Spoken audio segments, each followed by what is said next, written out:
Well, hi there. I haven't done a post in a while, and I had someone on one of my other posts, a Gordon Lightfoot post on finger picking. I think the tune was "If You Could Read My Mind."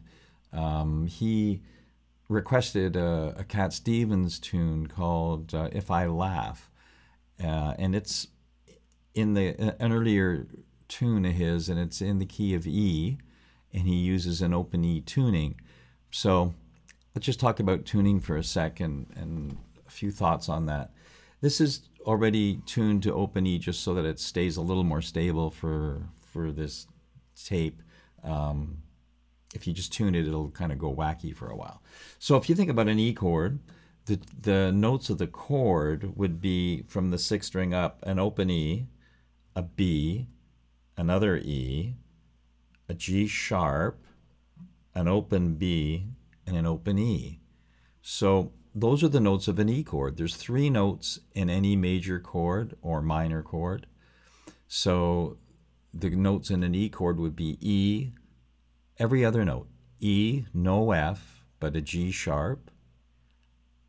No A, but a B. So E, G sharp, and B. So E, there's three E's.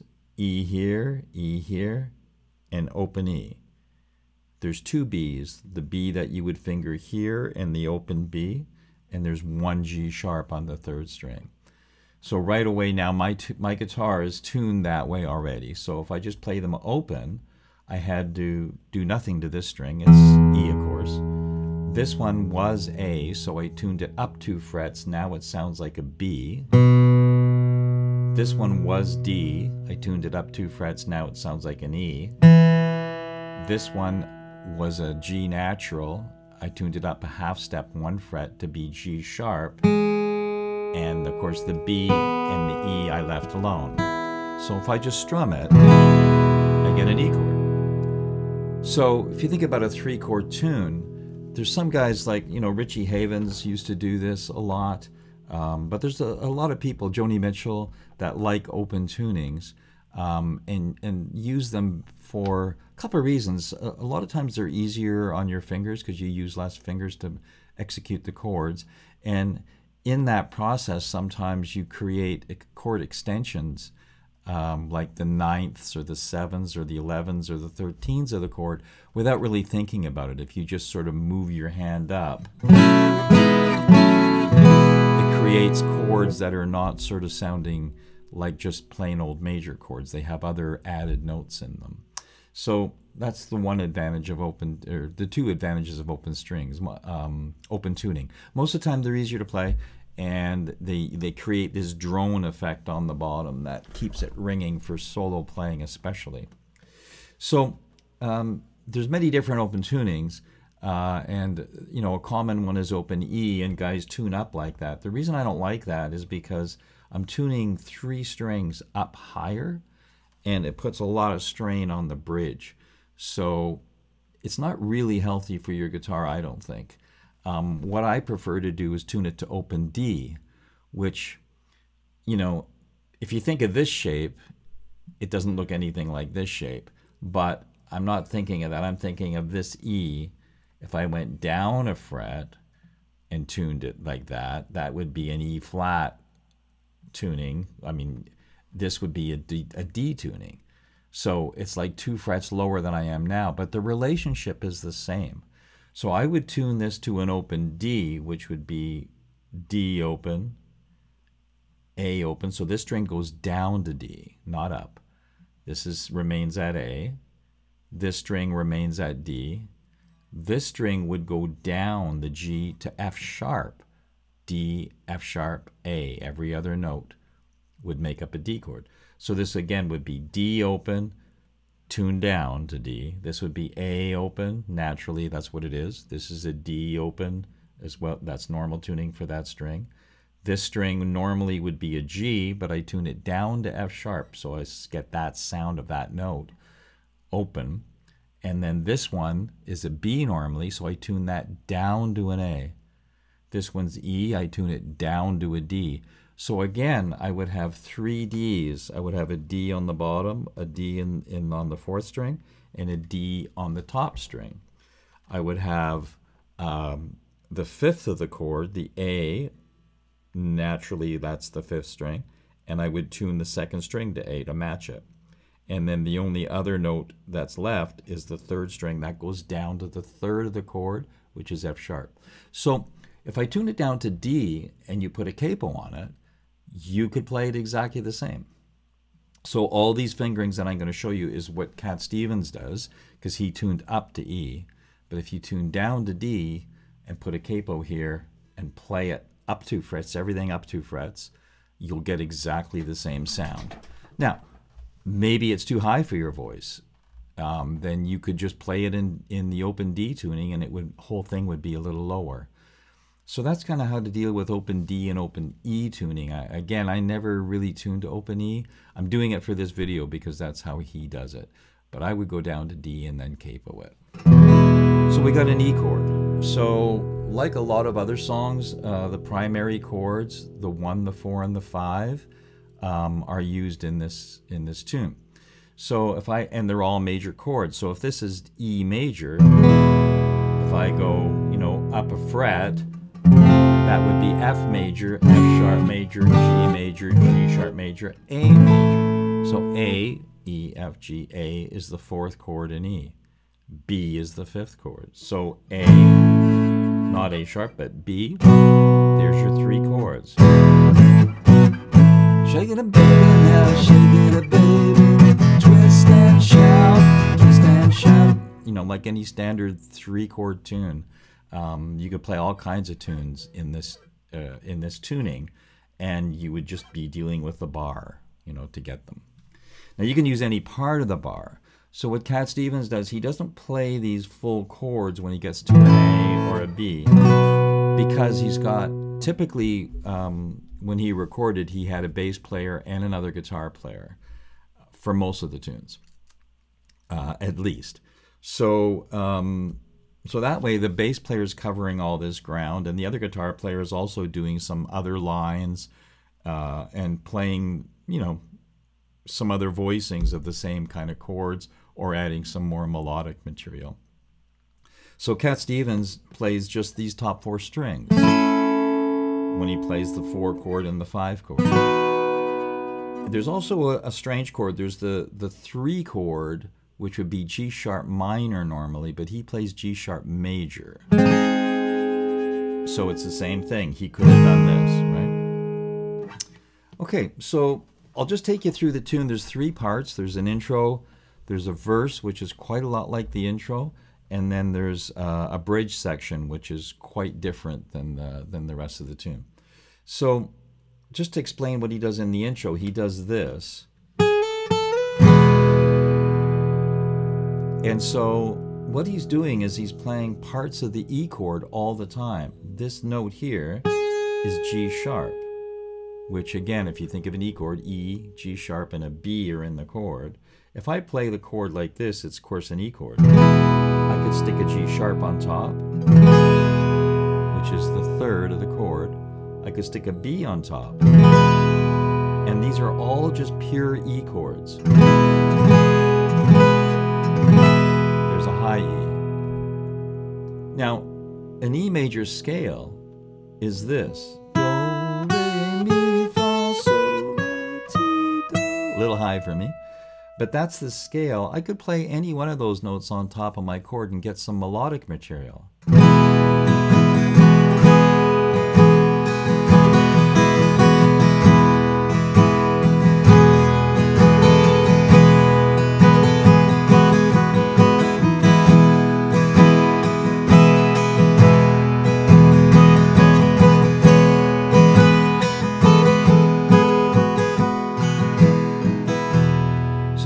Melodies like that, which is, the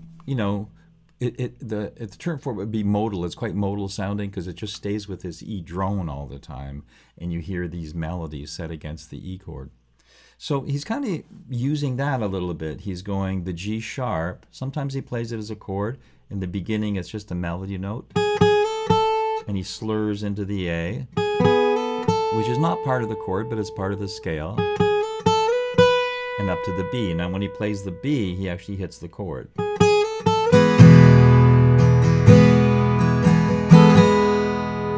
back. So really, he's just saying E chord.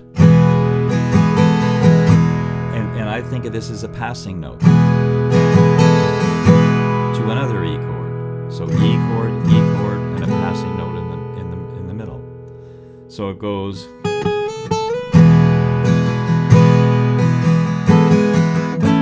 There's the 4 chord, A chord. And he plays the little, if this is A, this would be the 9th of the chord, or the 2nd, but in a chord you think about it as an extension of the chord, so it would be up over the octave.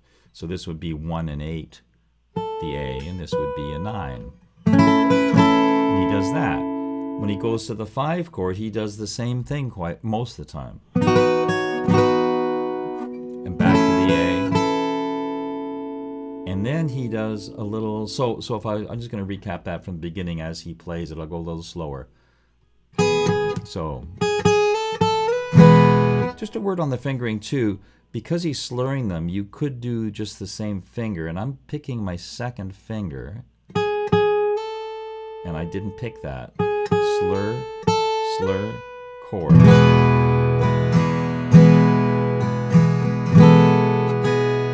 My first finger's free, which makes it easier for me to slap it down there than if I went. Now my first finger's already fretting. Now I got to pick it up and move it there, right? So I would play it with the 2nd finger. There's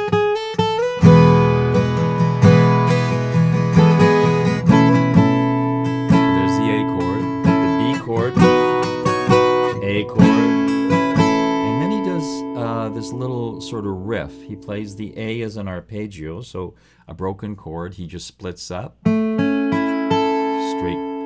from the 4th string to the 1st, and then he plays another formation of an E chord. So the E is open. So this is F sharp. This is G sharp, which is part of the E chord. This note here, remembering that this string open is G sharp. This would be A sharp, B. B is part of an E chord. Same note as that open B. So there's 2 B's and a G sharp on top. So that's still an E chord. If I play it with the bottom 2 strings, it sounds quite lovely. So it's just a different way to play an E chord. This is where it comes in handy to know a little bit of theory, just how major diatonic chords in a key, what they are and how they're formed.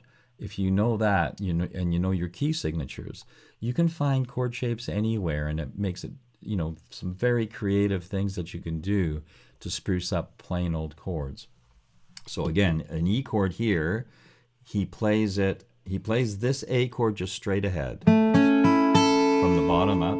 This one he goes same thing, but then he strums, and then he strums up on an open string, which again is an E chord. So it's just different ways to play an E chord. That's what you get in the way that sounds. And then he goes down 2 frets and plays this shape, which kind of is hinting at a B chord. So if I play this open string, which is now a B, it sounds like a B7th chord, which is the 5 chord.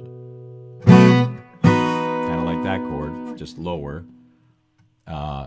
And it sounds like a B7 chord. And then he goes to the open E. Okay, so I'll just recap that intro. A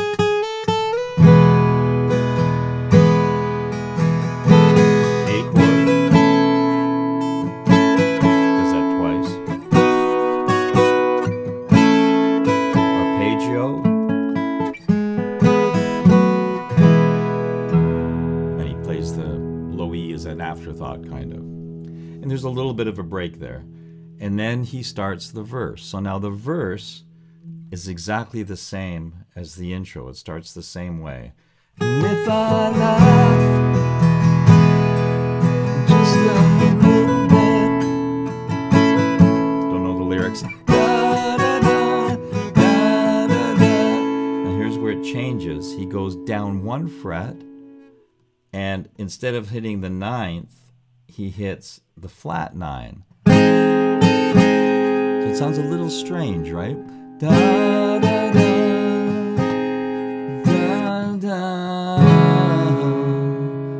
this chord is going to end up being a C sharp minor 7 chord. I won't get into all the theory of all these chords, but just take my word for it. So if you played this in normal tuning and you played a C sharp minor 7, you would get not this voicing, but this, it would work. And then what he does in a C sharp minor chord, the G sharp note, open string, 3rd string, is the 5th. So if I raise that, I get a sharp 5.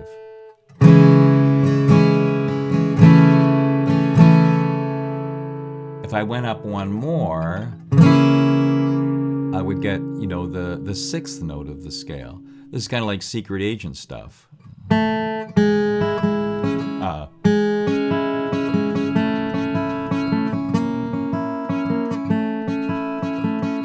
know, again, the beauty of that is the moving line. So it goes da da da da da da. Now he goes to F sharp major, which again is not in the key, and it sounds kind of like a surprise, but that's what he wanted. So that's cool. So the F sharp minor, but you'll notice it has that line that that chromatic line that I just pointed out. In the C sharp minor, minor 7, to sharp 5, to the A, which has those 3 notes. If I just flush out the chord bigger, it's actually can be an F sharp major chord, which is what he plays. So that section again is da, sorry, da, da, da, da, da.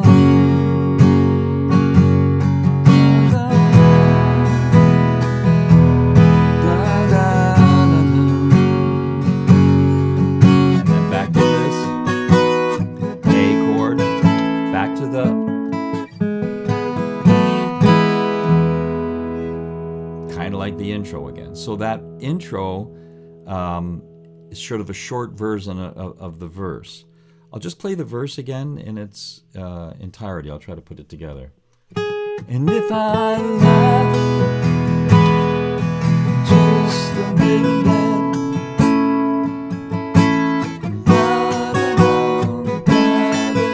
G sharp,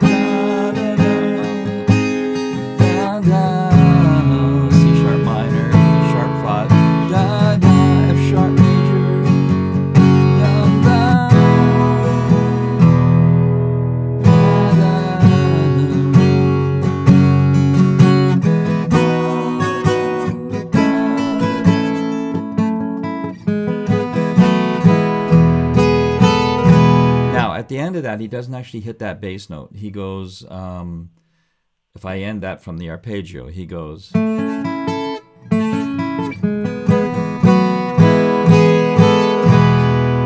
he kind of pushes that by a beat. He doesn't hit the low bass, but he goes right into that riff again. So it's a little shorter.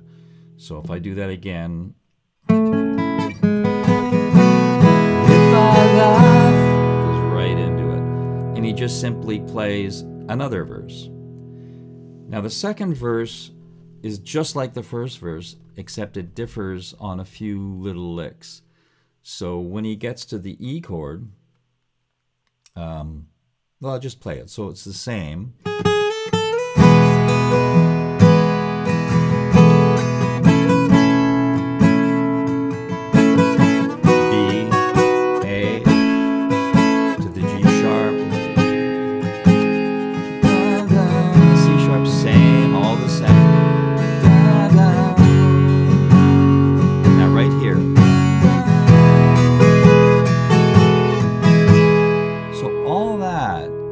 Still an E chord, which is the same as the verse, takes the same amount of time.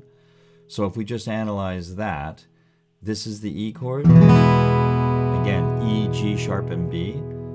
All he's doing here is playing a G sharp on top, playing another E here. Still an E chord. And this would be an F sharp minor chord passing through to another E chord. It could be a G sharp minor chord too. Like if I played this in this tuning, it would be this. You can tell that sounds like G sharp minor, sounds sad. If I played this, it's G sharp major. Okay, and what he plays here is an E major, which doesn't sound like this, but it sounds like this. So the E is giving you the root, so it's those two chords are very close. The 1 chord and the 3 chord share 2 notes in common. There's only 1 note difference with those chords. So so this would be an E major chord if I play the rest of the notes, which are all E. And then this is going to be a G sharp, and this is going to be a B, which is also an E chord. So E chord, E chord, E chord. That's all he does is go. You can hear the tension there, like it doesn't sound like it. If I just sit on this chord and play it, you might say it was wrong. But passing from E to E, it's really pretty. So that's a clever way to get from chord to chord, is just kind of play. It's called diatonic. You stick to the key, the notes that are in the key, and just sort of join them, right? So again, the second verse, I'll go through that because it's just got those slight different change. So when he goes to the second E chord, when he goes to the F sharp major for the second time, he does another lick where he goes, sorry, which is kind of the same. So he's holding the chord. Actually, I kind of lied. He's only playing this, but the other guitar player is playing this line. So it'd be nice to put that in, especially after coming from here. Da, da, da, da.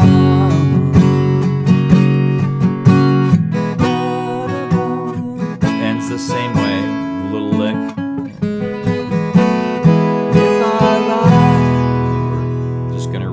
That same verse again. So that's most of the tune.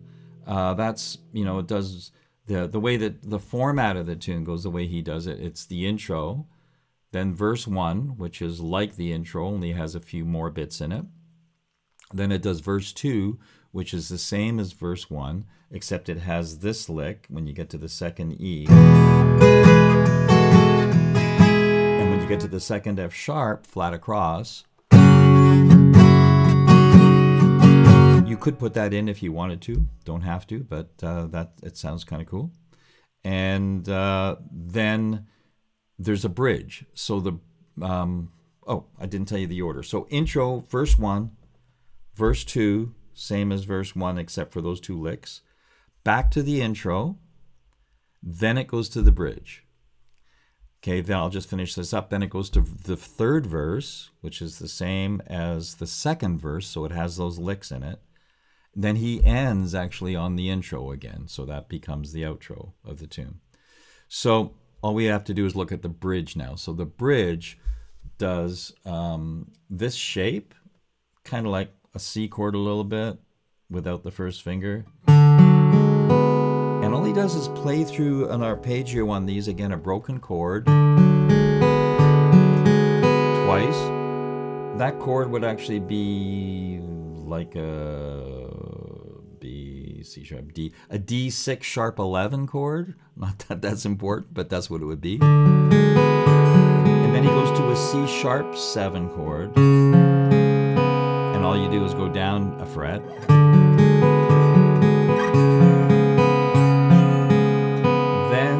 To this shape, which turns out to be an F sharp minor 7 chord, and the string pattern is same except it's up a string.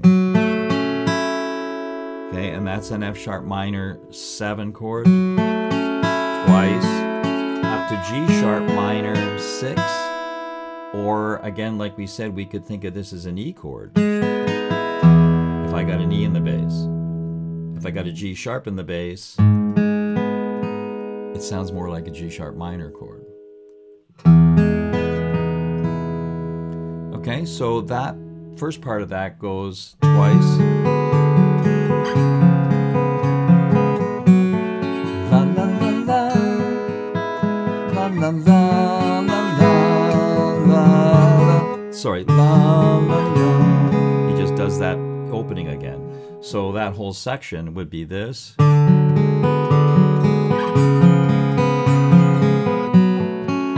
la, la, la. La, la, la, la, la, la, la, la.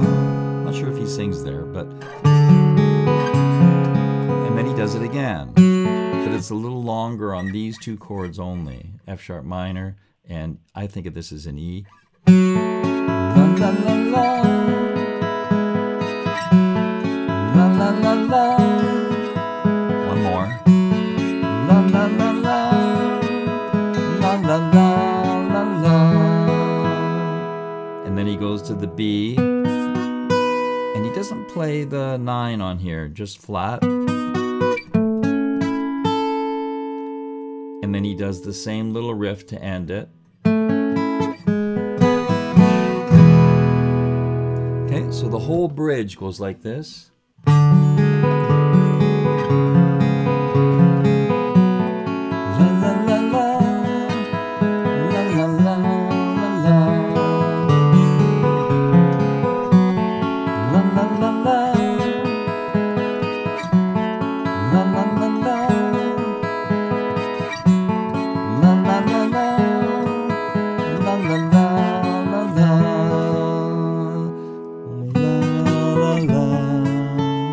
So, la la la la la la.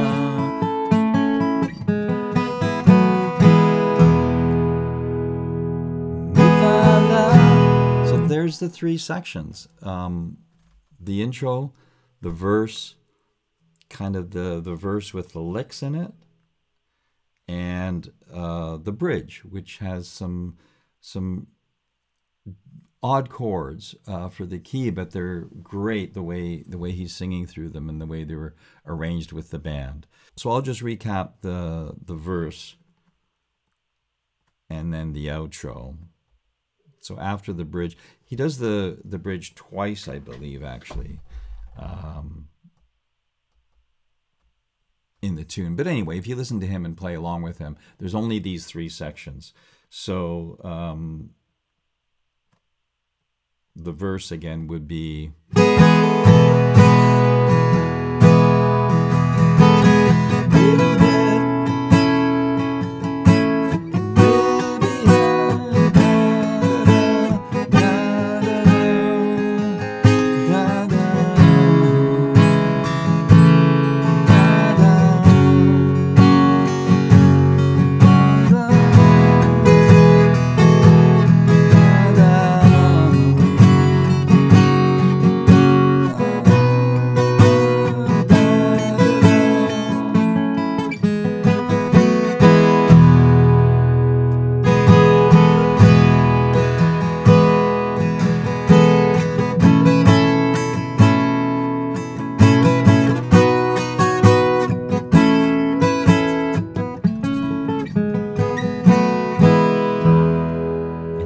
just with the intro like that. Okay, so I hope that cleared up maybe some things about open tuning. Again, this is open E. I would never play that way just because of the strain it puts on the bridge.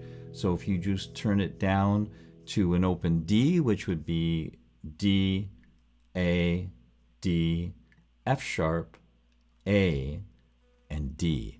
And again, all the strings go down, so it's going to be easier to play, and it's going to sound a little nicer, I think, than such tight strings, and yeah, just a little easier to play.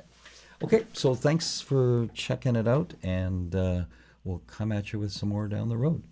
Cheers.